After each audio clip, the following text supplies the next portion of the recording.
अस्सलाम वालेकुम। हाँ जी बेटा जी, क्या हाल चाल है? ठीक ठाक है। हमने अपना सेकंड चैप्टर कंटिन्यू किया हुआ था 2.1 के पहले दो क्वेश्चन हो गए थे। आज हम करते हैं क्वेश्चन नंबर 3 से कंटिन्यू। क्वेश्चन नंबर 3 क्या है? स्टेटमेंट दी हुई है, हमने स्टेटमेंट को फंक्शन की फॉर्म में खुद कन्वर्ट करना है। ठीक है, फर्स्ट पार्ट पे आते हैं। क्वेश्चन नंबर 3 का जो ए पार्ट है क्या है जी? सबसे पहले स्टेटमेंट को आप जल्दी से रीड करें। एक्सप्रेस द फॉलोइंग, क्या जी? ये वाला पार्ट था। एरिया ए ऑफ स्केयर, यानी कोई भी स्केयर बॉक्स है, स्केयर फील्ड है, उसका जो एरिया है उसको हमने फंक्शन की फॉर्म में लिखना है। किसकी शक्ल में? इन टर्म्स ऑफ पैरामीटर। ठीक है, एरिया और पैरामीटर का हमने रिलेशन लिखना है। सिंपली अगर हम कहें, पहले तो हम लेट करेंगे, स्केयर है, स्केयर की length let L is the length of each side of square, कि स्केयर की हर साइड की लेंथ फॉर एग्जांपल एल है, तो उसका जो एरिया बनेगा, एरिया का बन जाएगा एल स्केयर, क्योंकि स्केयर का एरिया यही होता है, लेंथ का स्केयर। ये तो हमारे पास आ गया बेटा एरिया। ठीक है, इसको हम देते हैं इक्वेशन 1 का नाम पेरीमीटर। नाउ पेरीमीटर क्या होता है स्केयर का? 4l। स्केयर का पेरीमीटर क्या होता है? 4l। रेक्टेंगल का पेरीमीटर होता है 2 इंटू लेंथ प्लस विड्थ। क्योंकि स्केयर में लेंथ और विड्थ इक्वल होते हैं, तो इसलिए विड्थ की जगह भी लेंथ आ जाता है, तो ये बन जाएगा l प्लस एल 2l और ये 2 टू 4l। इसलिए हम स्केयर के पेरीमीटर को 4l राइट करते हैं। 4 और है बेटा मल्टीप्लाई, इधर आके हो जाएगा डिवाइड, ये क्या बन जाएगा? l बन जाएगा। अब l की ये जो वैल्यू निकली है ये हम इक्वेशन 1 में पुट करेंगे। Put L is equal to P over 4 in equation 1। हाँ जी, इक्वेशन 1 क्या है? A इक्वल टू L की जगह आ जाएगा P ओवर 4, L का स्केयर था तो इसका स्केयर, ये आ गया हमारे पास A is equal to P का स्केयर और 4 का स्केयर 16। क्वेश्चन में उन्होंने कहा था कि आपने क्या करना है जी? एरिया को एरिया का फंक्शन लिखना है किसकी फॉर्म में? पेरीमीटर की फॉर्म में। रीड करते हैं जी again. The area A of square as a function of its perimeter. ये हमने एरिया को वाकई फंक्शन लिख दिया किसकी फॉर्म में? P यानी पेरीमीटर की फॉर्म में। ये था जी हमारे पास बेटा इसका ए पार्ट। अब आते हैं हम इसके पार्ट नंबर 2 पे। पार्ट नंबर 2 में क्या करना है? सरकमफ्रेंस का रिलेशन लिखना है एरिया के साथ, यानी circumference in terms of area, in terms of A. लेकिन किसका? आई थिंक स्केयर का था जी, सरकमफ्रेंस, सॉरी सर्कल, स्केयर नहीं है, सर्कल। सर्कल की बात हो रही। ठीक है, अब सर्कल में रेडियस होता है, let R is the radius of circle. Circle का रेडियस को हमने आर का नाम दे दिया, तो उसका जो सरकमफ्रेंस है इसको हम कैपिटल सी चले लिख देते हैं। इसका फार्मूला क्या था? सरकमफ्रेंस ऑफ सर्कल का 2 पाई आर। सरकमफ्रेंस और एरिया की बात हुई है, अब area of circle, area of circle A से रिप्रेजेंट करते हैं, इसका फार्मूला आता है पाई आर स्क्वायर। इधर से आर की वैल्यू निकालेंगे, जैसे इधर हमारे पास एरिया और पेरीमीटर था, पेरीमीटर से एल की वैल्यू निकाली, एरिया में पुट कर दी। अब ऐसे एरिया से अब उन्होंने कहा सरकमफ्रेंस लिखना है किसकी शक्ल में? एरिया की शक्ल में, तो एरिया से आर की वैल्यू निकालेंगे, सरकमफ्रेंस में पुट कर देंगे। निकालते हैं जी इधर से वैल्यू, पाई हो रहा है मल्टीप्लाई, इधर आके हो जाएगा divide equal to R square.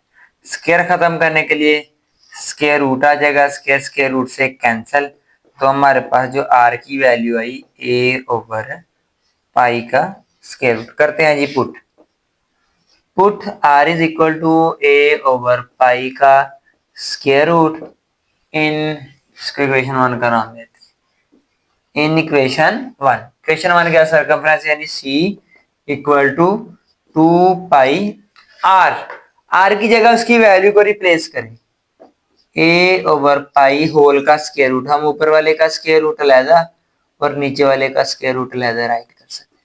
अब इधर से जो समझने वाली बात है, अगर आपको याद हो तो हमने बारहा बेटा ये बात पढ़ी हुई है, इधर थोड़ा सा रफ का बॉक्स बना लेते हैं हम, ठीक है, रफ वर्क।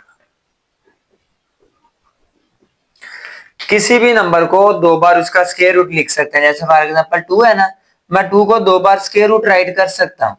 क्यों राइट कर सकता हूँ? 2 स्क्वायर रूट कितनी बार, दो दफा, तो स्क्वायर आ जाएगा, स्क्वायर स्क्वायर रूट से कैंसिल 2, यानी 2 को अगर दो बार स्क्वायर रूट राइट करें तो वो हल करके फिर भी 2 ही रहता है।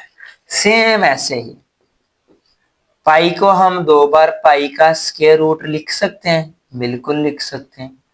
ऊपर क्या है, a का स्क्वायर रूट, नीचे क्या है जी बेटा, पाई का स्क्वायर रूट, पाई पाई का square root cancel, c equal to 2। अब पाई का रूट रह गया और है a का, तो हम इसको लिख सकते हैं पाई a होल का स्क्वायर रूट। ये आ गया जी बेटा हमारे पास फंक्शन किसका, सरकमफ्रेंस का, किसकी शक्ल में, एरिया की शक्ल में, ठीक है। तो आप इसको सिंपली ये भी कह सकते हैं कि relation between area and circumference of circle. इसको नोट कर लें, फिर हम इसके थर्ड पार्ट की तरफ चलते हैं। जो सी पार्ट है, सी पार्ट में वो कह रहे हैं जी the surface area S of cube, cube का सरफेस एरिया लिखना है किसकी शक्ल में, उसके वॉल्यूम की शक्ल में, ठीक है। क्यूब की बात हो रही है, उसकी लेंथ को लेट कहते हैं, let L is the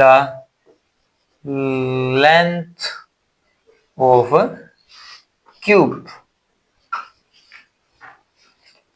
surface area, surface area of cube, इसका फार्मूला होता है 6l²। क्या फार्मूला होता है बेटा, 6l²। और दूसरी चीज बात हुई है वॉल्यूम की, वॉल्यूम ऑफ क्यूब का फार्मूला होता है l³। अब हमने क्या करना है, वॉल्यूम से l की वैल्यू निकाल के इधर पुट कर देनी है, ऊपर वाली को इक्वेशन 1 का नाम देते हैं। जैसे अगर हम l की वैल्यू निकालना चाहें तो क्यूब है, क्या है जी बेटा, क्यूब है। क्यूब खत्म करने के लिए बोथ साइड पे क्यूब रूट लेंगे, इधर भी क्यूब रूट आ जाएगा और इधर भी cube root, cube cube root से कैंसल, तो L is equal to V, cube root को खत्म करें तो पावर 1/3 आती। ये L की वैल्यू है, इसमें पुट कर देंगे, put L is equal to V की पावर 1/3 इन इक्वेशन 1। हाँ जी, इक्वेशन 1 क्या है, S is equal to 6L, L की जगह क्या आ जाएगा, V की पावर 1/3। L का बेटा स्केयर है, तो जो स्केयर ऑलरेडी वो तो आएगा, जाहिर सी बात है, ये बन जाएगा 2/2/3। ये आ गया जी हमारे पास फंक्शन किसका, सरफेस एरिया का, किसकी फॉर्म में, उसके वॉल्यूम की फॉर्म में। यहां तक तो बात थी क्वेश्चन नंबर 3 की। अब आते हैं क्वेश्चन नंबर 4। क्वेश्चन नंबर 4 क्या, find the domain and range of the following of the functions g of x defined below. अब डोमेन रेंज होती है, इसका पहले छोटा सा एक कंसेप्ट समझते हैं, फिर हम उसके क्वेश्चंस पे आते हैं, ठीक है। इधर हम लेट्स सपोज कोई फंक्शन मेंशन कर लेते हैं, चलें f of x एक फंक्शन है, किसकी फॉर्म है, चलो सिंपल सा लेते हैं 5x, ये एक लीनियर फंक्शन है, क्यों, क्योंकि इसमें वेरिएबल की मैक्सिमम पावर 1 है, this is a linear function. अब फॉर एग्जांपल कोई आप कहते हैं कि हम करने लगे हैं put x is equal to 2, x के क्या पुट करने लगे हैं, 2 पुट करने लगे, इधर भी x की जगह आ जाएगा 2, इधर भी x की जगह आ जाएगा 2, तो 5 to the 10। अब बेटा जो वैल्यू आपने पुट की है, जो वैल्यू आपने पुट की है उसे कहते हैं डोमेन, और पुट करने पे जो हमें आंसर मिला है उसको क्या कहते हैं, रेंज।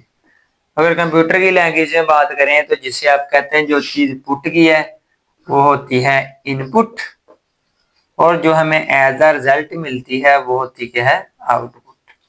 जो चीज हम पुट करते हैं वो इनपुट यानी डोमेन, जो हमें पुट करने के बाद फाइनल रिजल्ट आंसर मिलता है वो रेंज यानी आउटपुट। मैथ की लैंग्वेज में इसको डोमेन रेंज कहते हैं, कंप्यूटर में इनपुट और आउटपुट कहा जाता है। इसको एक बार नोट कर लें, फिर हम रेज करके क्वेश्चन नंबर 4 पे चलते हैं। हाँ जी बेटा, अब आते हैं क्वेश्चन नंबर 4 पे। तो बच्चों को डिफिकल्ट लगता है और किसी हद तक थोड़ा सा है भी, लेकिन इतना नहीं, थोड़ा सा अगर इसकी बेसिक समझ लिया जाए तो इजी। दो पार्ट फिलहाल में इधर इसकी मेंशन किए हैं, ये इसका फर्स्ट पार्ट, ये सेकंड पार्ट। तो कह रहे हैं find the domain and range.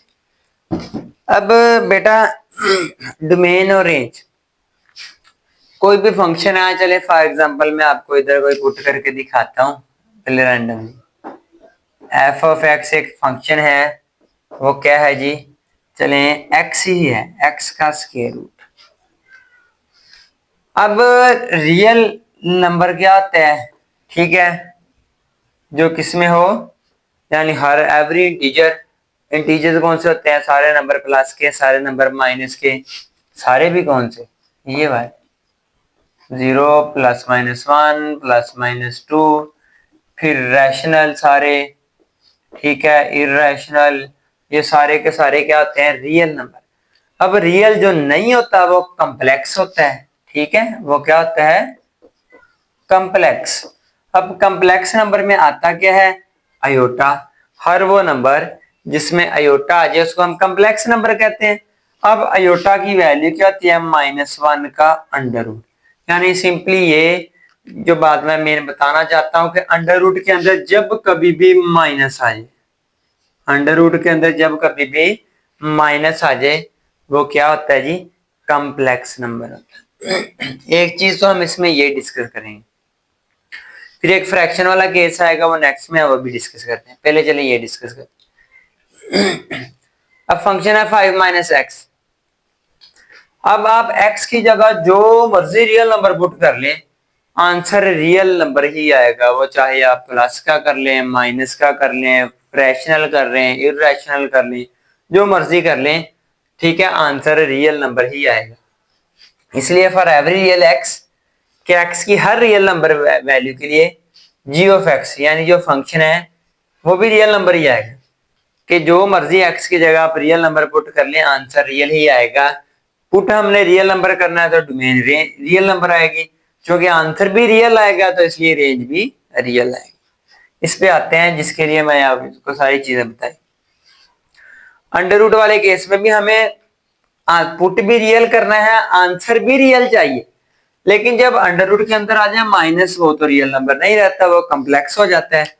जैसे में ये फंक्शन है x प्लस 2 का स्क्वायर रूट।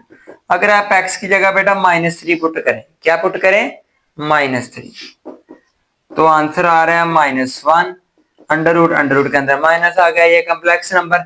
3 से बड़ा, -3 से ऑनवर्ड, -4 -5 -6 -7, जो मर्जी पुट करें आंसर कॉम्प्लेक्स ही आएगा। चले -10 कर लेते हैं, इसकी जगह x की जगह -10, -10 प्लस 2 -8, फिर अंडर रूट के अंदर माइनस आ गया, ठीक है। यानी -3 से -2 से ऑनवर्ड आप जो भी नंबर पुट करेंगे वो आंसर, सॉरी -3 से, दोबारा बताते हैं, अगेन मेंशन करते हैं, -3 प्लस 2 -5, आप इधर -4 लिखते हैं, इधर आ जाएगा -2, -3 5 लिखेंगे, इधर आ जाएगा -3। लेकिन हाँ, अगर आप इधर लिखते हैं -2 प्लस 2 क्या आ जाएगा, 0, और 0 का स्क्वायर रूट आता है 0, 0 इज एन इंटीजर, और हर इंटीजर रियल नंबर होता है। इधर से बेटा हमें रिजल्ट ये पता चला कि आप -2 से छोटा, माइनस वाले में -3 -4 5 6 जो मर्जी पुट करेंगे, अंडर रूट के अंदर माइनस आएगा, वो रियल नहीं रहेगा, यानी वो डोमेन में नहीं आएगा। तो इसका मतलब है डोमेन में x की हम क्या वैल्यू पुट कर सकते हैं, -2 या -2 से ग्रेटर। ग्रेटर क्या आ गई, प्लस की जो मर्जी कर ले, 2 + 2 क्या आ जाएगा, 4 आ जाएगा। 4 का स्क्वायर रूट क्या होता है, 2 होता है, ठीक है। तो ये कुछ बेसिक सा कंसेप्ट था, यानी हमने x की क्या वैल्यूज पुट करें कि आंसर कॉम्प्लेक्स ना आए। वो कौन सी वैल्यूज है, x greater than equal to -2, के -2, क्योंकि -2 पे 0 आता है, 0 रियल है, या -2 से बड़े नंबर, ठीक है। इसलिए हमने इसमें डोमेन में क्या लिखा, -2 से ऑनवर्ड सारे कहां तक, इनफाइनाइट तक। अब इन दोनों ब्रैकेट्स का क्या सीन है, जैसे इधर मैं मेंशन करता हूं, इंटरवल में लिया बेटा 2 से 6, मैं ये ब्रैकेट यूज की, फिर मैंने इंटरवल लिया 2 से 6, मैंने ये ब्रैकेट यूज की। इसका मतलब है 2 से 6 तक जो इंटरवल है वो दरमियान वाले, ये यानी सिंपली अगर कहें तो ये बिटवीन का काम करता है और ये फ्रॉम का काम करता है, स्मॉल ब्रैकेट। यानी इसको हम कहेंगे नंबर्स बिटवीन 2 एंड 6, 2 और 6 के दरमियान कौन कौन से हैं, 3, 4 एंड 5। इसका मतलब है जब स्क्वायर ब्रैकेट्स यूज हो कि 2 और 6 भी अंदर शामिल हैं, यानी फ्रॉम का काम कैसे, कि फ्रॉम 2 to 6, 2 से 6 तक, 2, 3, 4, 5, 6, इन दोनों में बेटा ये डिफरेंस है, सेम एज इट इज। हमने कहा कि x की वैल्यू अगर -2 पुट करें तब भी आंसर ये आता है, यानी -2 हमारा डोमेन में शामिल है, -2 और -2 से ऑनवर्ड पॉजिटिव वाले नंबर, ठीक है, ये डोमेन है। और जब हमने इधर -2 पुट किया था, सबसे छोटा नंबर जहां से डोमेन शुरू हो रही है, -2 पुट किया था, तो -2 पुट करने पे आया था 0, 0 का अंडर रूट क्या होता है 0, आंसर क्या आया था 0, हमने लिखा कि नहीं 0, कि अगर -2 पुट करें आंसर आएगा 0, फिर -2 से ऑनवर्ड इनफाइनाइट तक पुट करते जाएंगे तो आंसर भी पॉजिटिव इनफाइनाइट तक आते रहेंगे। पॉजिटिव इसलिए मेंशन क्यों किया क्योंकि जब अंदर माइनस आएगा वो रियल नहीं रहेगा और हमें आंसर रियल ही चाहिए, ठीक है। ये था जी हमारे पास डोमेन रेंज का स्क्वायर रूट वाला केस। अगेन बताता हूं थोड़ा सा आपको हिंट, करना क्या है कि आपने x की वो वैल्यूज पुट करनी है कि अंडर रूट के अंदर माइनस ना आए, ये इसका निचोड़ है। x की वेरिएबल की वो वैल्यूज पुट करनी है कि आंसर अंडर रूट के अंदर माइनस में ना आए, इसी मुद्दे पे सारा हमारा ये क्वेश्चन है, ठीक है। इसको नोट कर लें, ये रफ वर्क था थोड़ा सा, फिर हम नेक्स्ट पे चलते हैं। आते हैं बेटा जी इसके थर्ड पार्ट की तरफ। थर्ड पार्ट में दो कंडीशन है जी, ठीक है, यानी एक फंक्शन के अंदर दो एक्सप्रेशन इन्वॉल्व है। पहली एक्सप्रेशन पहले फंक्शन के लिए ये वैल्यू है और दूसरे के लिए ये, हम दोनों को सेपरेट सोल्व कर। अच्छा, इनको सोल्व करने के दो तरीके हैं, एक मेथड थोड़ा सा लेंथी है, ठीक है, जो मोस्टली हेल्पिंग बुक्स पे किया होता है, हम इजी वन पे जाएंगे। पहले हम ऊपर वाले को डिस्कस करते हैं, ठीक है बेटा। यानी एक फंक्शन है g ऑफ x, वो है क्या 6x प्लस 7। अब इसकी कंडीशन क्या है, x less than equal to 2, ठीक है बेटा। अच्छा सॉरी, आई थिंक इधर -2 है, चेक कर लेते हैं जी। हाँ जी बिल्कुल -2 है, बाय मिस्टेक 2 लिखोगा, ये भी -2। ये वैल्यू बेटा पुट करते हैं, क्या वैल्यू है -2, put x is equal to -2, g of -2 equal to 6, x की जगह -2 प्लस 7, ये -12 प्लस 7 क्या आ गया जी -5। अब हमने ये वैल्यू पुट की, यानी ये हमारी डोमेन है, ये हमारी डोमेन है, और जो हमारे पास रेंज आई वो ये आ रही है, ऐसी है। क्वेश्चन एक बार हम चेक कर लें,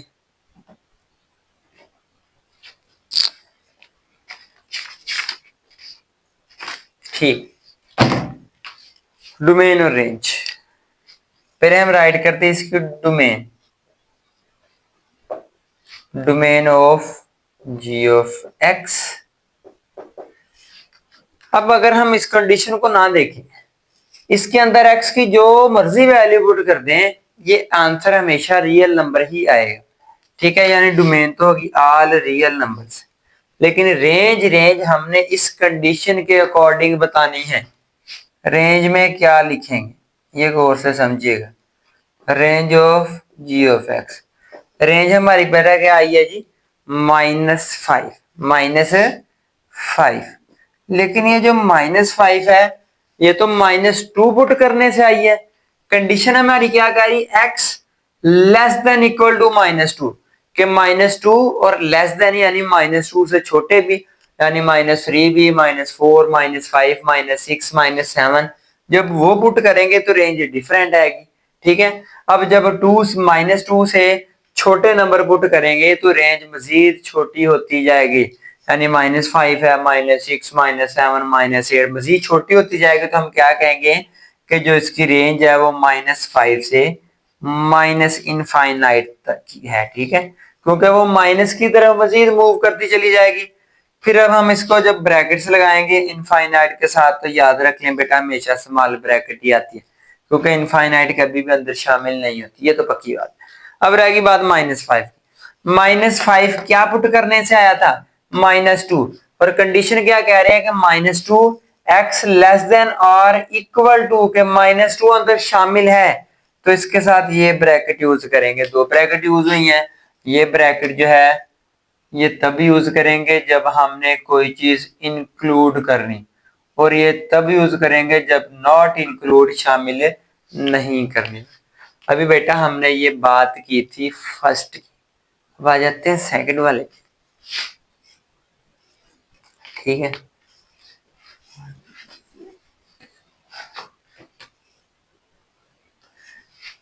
नाउ सेकंड वन क्या है? g of x 4 - 3x, condition है x ग्रेटर देन -2। क्या पुट करना है? -2 put x is equal to -2, x की जगह -2, ये माइनस माइनस प्लस 3 2 6 10 आ गया। डोमेन तो इसकी भी वही आएगी कि x की जगह जो मर्जी पुट करें आंसर रियल नंबर ही आएगा। डोमेन तो इसकी सेम एज इट इज पहले की तरह, domain of g of x ये रियल नंबर है। बात रह जाएगी बेटा रेंज की, बात किसकी रह जाएगी? रेंज की। वो कैसे है? -2 पुट किया तो आंसर आया, आउटपुट आई 10, और जो आंसर है उसी को तो हम क्या कहते हैं जी? रेंज कहते हैं। उसी को हम क्या कहते हैं? रेंज कहते हैं। अब x greater than -2, x greater than -2 यानी -2 से बड़े नंबर, वो आपको रफ पे इधर थोड़ा सा पुट करके दिखाते हैं। ठीक है, ये रफ वर्क है। फंक्शन हमारा क्या था? 4 - 3x, x ग्रेटर देन -2, -2 एक बार हमने पुट करके देखा, फिर कंडीशन क्या? -2 से बड़े, -2 से बड़े यानी -2 से बड़ा क्या आता है? -1, फिर 0, फिर प्लस वाला नंबर शुरू। चले हम 5 पुट करते रैंडमली, क्या करने लगे हैं? x की जगह पुट करने लगे हैं 5, 5 3 15, आंसर क्या आ रहा है? -11, यानी इससे आंसर हमारे पास 10 आया था। जैसे उससे कंडीशन के अकॉर्डिंग उससे बड़ा नंबर पुट किया, आंसर छोटा होता गया और माइनस की तरफ जाता गया। एक और चले आपको पुट करके चेक करवा देते हैं। चले अब हम आपको 15 करवा देते हैं। ठीक है, 15 3 45 ही आ गया -1, यानी कंडीशन कहती है कि बड़े बड़े नंबर पुट करने -2 से, जब माइनस से -2 से जब हमने बड़ा नंबर ये पुट किया फिर उससे बड़ा किया तो आंसर माइनस की तरफ जाता गया, यानी इसका आंसर माइनस की तरफ जाता जाएगा इनफाइनाइट तक, माइनस इनफाइनाइट। कंडीशन में हमने ये कही थी कि इनफाइनाइट के साथ हमेशा स्मॉल ब्रैकेट आएगी। अब बात रहेगी 10 की। अब बेटा इधर जब हमने देखा था ना -5 था, -5 क्या पुट करने से आया था? -2 पुट करने से, और कंडीशन ये थी कि -2 भी अंदर शामिल है, इक्वल था। ठीक है, तो इसलिए हमने -5 को इंक्लूड किया। अब 10 है, ये क्या पुट करने से आया? 10 -2 पुट करने से आया। कंडीशन क्या कहती है कि -2 से ग्रेटर, -2 अंदर शामिल है नहीं है, तो -2 पुट करने से जो आंसर आया वो जो 10 है ये भी अंदर शामिल नहीं होगा, तो नॉट इंक्लूड के लिए स्मॉल ब्रैकेट यूज करते हैं। ठीक है, अब इसका जो फाइनल आंसर होगा वो हम क्या लिखेंगे? डोमेन तो रियल नंबर ही है। अब दोनों को उसने कंबाइन करके एक लिखा था, तो दोनों की रेंज को भी कंबाइन करके लिखेंगे। बेटा पहले की रेंज थी -5 माइनस इनफाइनाइट, दूसरे की रेंज थी -इनफाइनाइट से 10। क्योंकि फंक्शन दोनों कंबाइन थे, इनकी रेंज भी कंबाइन करनी, दो रेंज को डोमेन को कंबाइन करने के लिए हम यूज करते हैं यूनियन। ये है जी हमारे पास इसका क्वेश्चन नंबर 3। थोड़ा सा डिफरेंट था लेकिन चले हो गया। इसको करें जी नोट, शाबाश। हाँ जी बेटा जी। अच्छा, इसकी एक बात बतानी रह गई थी, वो ये बात बतानी रह गई थी लास्ट पे। ये नेक्स्ट पार्ट है जो प्रीवियस हमने कंप्लीट किया, उसका लास्ट स्टेप था। इनका यूनियन लेना मिस हो गया था। जब हम इन दोनों का यूनियन लेंगे, अब बेटा आपने एक चीज गौर करनी, इन दोनों का कंबाइन करके एक ऐसा रिजल्ट लिखना है कि जिसमें ये दोनों कंडीशन आ रही हो। जैसे फॉर एग्जांपल मैं लिखूं माइनस इनफाइनाइट से 10, ठीक है, माइनस इनफाइनाइट से 10, माइनस इनफाइनाइट 10 ये कवर हो रहा है, इसमें माइनस इनफाइनाइट था वो भी कवर हो रहा है। जो -5 है, क्या वो माइनस इनफाइनाइट और +10 के दरमियान में नहीं आता? बिल्कुल आता। यानी ये दोनों कंडीशन इस एक कंडीशन में कवर हो सकती हैं। तो इसलिए हम फाइनल रिजल्ट इसका ये लिखेंगे और आंसर है भी, ठीक जी। क्वेश्चन नंबर 4 में एक एब्सोल्यूट फंक्शन था, जिसे आपको पता है कि एब्सोल्यूट वैल्यू का काम क्या होता है। एब्सोल्यूट वैल्यू, ये जो सिंबल है साइडों में डबल बार, इसको एब्सोल्यूट वैल्यू कहते हैं। एब्सोल्यूट वैल्यू का आंसर कभी भी नेगेटिव में नहीं आता। आपने प्रीवियस क्लासेस में पढ़ा हुआ है। जैसे फॉर एग्जांपल मैं लिख दूं 5 की एब्सोल्यूट वैल्यू, -5 की absolute value. 5 already positive number है, 5 ही रहेगा। लेकिन इसके अंदर माइनस था, तो एब्सोल्यूट जो वैल्यू है वो उस माइनस को खत्म कर देगा। यानी एब्सोल्यूट वैल्यू का आंसर कभी भी नेगेटिव में नहीं आ सकता। हाँ, अगर अंदर 0 है तो 0 का तो 0 ही रहेगा। यानी एब्सोल्यूट वैल्यू का जो आंसर है वो क्या पॉसिबल है, 0 से लेके पॉजिटिव, या तो 0 आ सकता है या कोई भी पॉजिटिव नंबर आ सकता है। इसका आंसर कभी भी नेगेटिव में नहीं आ सकता। सबसे पहले हम बात करते हैं इसकी डोमेन की, कि इसमें जो मर्जी रियल नंबर पुट कर लें, जो मर्जी रियल नंबर पुट कर लें एक्स की जगह, आंसर रियल ही आएगा। अब आंसर जो रियल आएगा वो आएगा किस तरह, अभी हमने डिस्कस किया कि एब्सोल्यूट वैल्यू का आंसर हमेशा 0 या 0 से बड़ा यानी पॉजिटिव आता है। तो हम रेंज भी वैसे लिखेंगे कि 0 से पॉजिटिव वाले सारे नंबर, यानी पॉजिटिव इनफाइनाइट। इनफाइनाइट में स्मॉल ब्रैकेट पैरेंथेसिस यूज करते हैं कि ये शामिल नहीं होता। और चूंकि आंसर 0 आ सकता है, यानी आंसर में 0 आता है, तो 0 को शामिल करने के लिए स्क्वायर ब्रैकेट यूज करेंगे। इसको हम सिंपली इंटरवल कहते हैं। ये होता है ओपन इंटरवल, ये होता है क्लोज इंटरवल। यानी 0 अंदर शामिल है तो this one is close interval और ये ओपन इंटरवल, ठीक है। आते हैं जी नेक्स्ट पे। 5 वाला थोड़ा सा डिफरेंट है, इंपॉर्टेंट भी है, जैसे ये वाला। और हमने जो थर्ड वाला किया था डबल कंडीशन वाला। अब बेटा फ्रैक्शन वाले में हमें क्या कहते हैं कि रियल नंबर, जो मर्जी रियल नंबर पुट करें, आंसर एक प्रॉपर रियल नंबर आना चाहिए, यानी प्रॉपर डिफाइन हो। जैसे 1/0, ओवर के नीचे कभी 0 आ जाए तो उसको हम क्या लिखते हैं, इनफाइनाइट, जिसे अनडिफाइंड भी कहते हैं। क्या कहते हैं, अनडिफाइंड। आंसर हमेशा डिफाइन होना चाहिए, कभी भी अनडिफाइन नहीं होना चाहिए।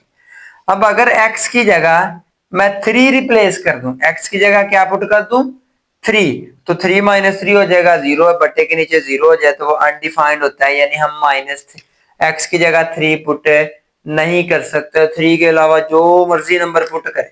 तो हमने इसकी डोमेन क्या लिखी, कि डोमेन क्या है, सारे रियल नंबर -3 वाला सेट एक्सेप्ट 3। क्या हम इधर x की जगह हर नंबर पुट कर सकते हैं, लेकिन 3 के अलावा। रेंज भी आते हैं। अब हमें इतने सारे तो नंबर हैं, क्या क्या पुट करेंगे, तो हमें पॉसिबल ही नहीं है फ्रैक्शन वाले में ढूंढ सकेंगे कैसे कैसे आंसर आएंगे पुट करेंगे। हम इसके लिए एक मेथड अप्लाई करते होते हैं, जो आप किसी में भी अप्लाई कर सकते हैं, किसी भी टिपिकल में, डिफरेंट में, जो डिफिकल्ट हो आप उसमें अप्लाई कर सकते हैं। मोस्टली फ्रैक्शन में यूज किया जाता है। करते क्या है जी, कि जो फंक्शन है उसको किसी के इक्वलेट कर लेते। फंक्शन था x + 2/3 - x, इसको किसके इक्वलेट किया, y के। अब हमने लेट किसके किया, y के। अब जैसे इधर बेटा, अब मैं कोई फंक्शन लिखता हूं, अगेन थोड़ा सा आपको आइडिया देता हूं। f(x) एक फंक्शन है, 5x आ जाए, ठीक है। क्या है जी, 5x। आपने x की जगह पुट किया 2, x की जगह पुट किया 2, तो 5 टू द 10, यानी ये जो वैल्यू आई ये किसकी जगह पुट करने से आई, x की जगह से। किसकी वैल्यू पुट करने से, x की वैल्यू पुट करने से। तो सेम ऐसी जब हमने इसको y के इक्वल लेट किया तो हमें रेंज डोमेन ढूंढने के लिए इधर से x की वैल्यू फाइंड करनी पड़ेगी। ये डिवाइड हो रहा है, इधर आके मल्टीप्लाई हो जाएगा, y को अंदर मल्टीप्लाई किया 3y और माइनस एक्स वाई, 2 प्लस का इधर आके माइनस का हो जाएगा, एक्स वाई माइनस का उधर जाके प्लस का, दोनों में से एक्स कॉमन आया 1 प्लस वाई मल्टीप्लाई हो रहा था, इधर आके जैसे ही डिवाइड हुआ एक्स की वैल्यू आ गई। एक्स की वैल्यू भी हम देखेंगे ये किस किस के लिए सेटिस्फाई है। हमने ऑलरेडी कहा कि ओवर के नीचे जीरो नहीं होना चाहिए। अगर y की जगह मैं -1 लिख दूं, y की जगह क्या लिख दूं, -1 और +1 जीरो, ओवर के नीचे, तो डिनोमिनेटर कभी भी जीरो के इक्वल नहीं होना चाहिए, ऐसी है ना। तो अगर y की जगह -1 लिख दें वो तो जीरो आ गया, तो यानी हम y की जगह हर नंबर लिख सकते हैं लेकिन -1 के अलावा। तो इसलिए इसकी जो रेंज बनेगी every real number but except -1। ये था जी बेटा हमारे पास इसका पार्ट नंबर 5। इसी के साथ हमारा क्वेश्चन नंबर 3 और 4 दोनों हमने कवर किए। 4 थोड़ा सा डिफिकल्ट था, बल्कि आपके लिए थोड़ा सा ज्यादा हुआ क्योंकि फर्स्ट टाइम कर रहे हैं डोमेन रेंज। तो बाकी इसी के साथ हम वीडियो एंड करते हैं क्योंकि लेंथी हो गया, थोड़ा सा काम आपके लिए डिफिकल्ट था। इंशाल्लाह जो बाकी क्वेश्चन है कल नेक्स्ट वीडियो में कवर करेंगे। तब तक के लिए अल्लाह हाफिज।